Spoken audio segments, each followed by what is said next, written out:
Hello there, day 22, and now we're going to make the fire that's going to keep our bunny all nice and cosy and snug in his bed. So grab some yellow wool, nice bright yellow will look really good if you've got it.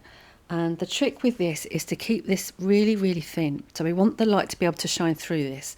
So we're putting down really only a few fibres and leaving it so that it's going to be thin enough that that candle is going to be able to glow through a little bit.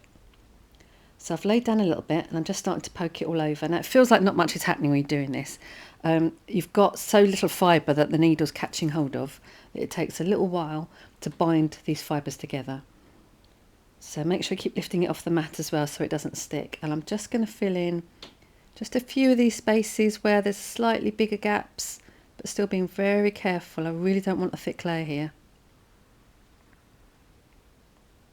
And then again, as I said, because the needle's got quite a lot of work to do here to try and grab hold of all this small amount of fibre, you can actually use your fingers as well. Do a little bit of rubbing, massaging the fibres together, and that's going to help to get them to catch each other and flatten it down.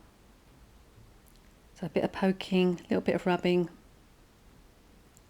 start to bind those fibres together.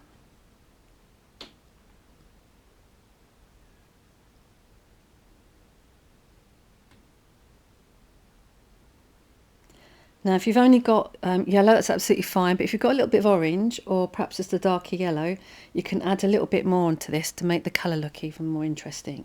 So now I've got that pretty much how I want it. You can see how thin it is. You can still see the light coming through.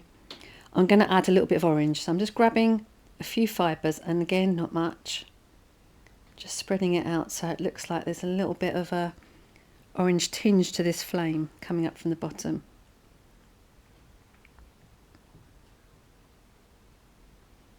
And then go back to poking with your needle and binding it all together. Turned it over, doing it from the back. It's quite hard to handle because it's so thin, it doesn't really hold its shape, so you have to really peel it off the mat. And now I'm going to rub this between my hands, just a little bit of heat and friction again, helping to bind the fibres together. So put it in the palm of your hand and give it a little bit of a rub.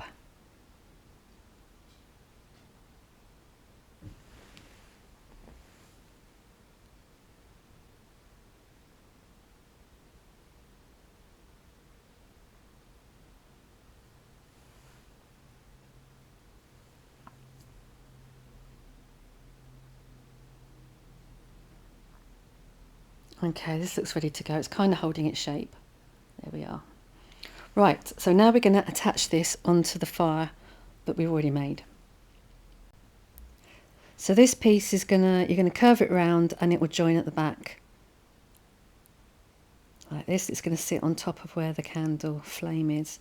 So we're going to poke the fibres in between the gap where the candle meets the wall that we wrapped around it. So we're just pushing it into that space, not too deep, just getting the bottom of the flames tucked inside and going all the way around.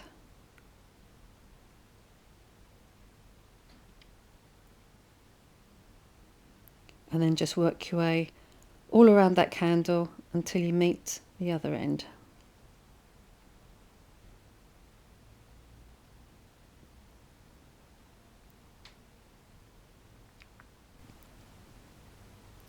Then we're going to gather the top together, and then it's just a bit of fiddling around with your fingers until you kind of feel like you're getting the shape right. So I'm pushing it downwards. I want it to make it look like the flames are kind of waving upwards. So you want to get a little bit of folds and creases there, and then pinch it together at the top so that looks like the top of the flames. So it takes a bit of fiddling around with. Just get your fingers to pull it into shape. And then a few tacks here and there with your needle just to hold it in place. So I'm just pushing that against the back brown part of the fireplace, having a check to see what it looks like. You can do a little bit of poking here and there just to make sure it stays where you put it. So this piece isn't going to be very firmly felted because it's quite thin and quite loose. You want it to look quite fluid, so it's still quite soft and squishy. So you can do a little bit of moulding, push some fibres in to make those curves a little bit more pronounced.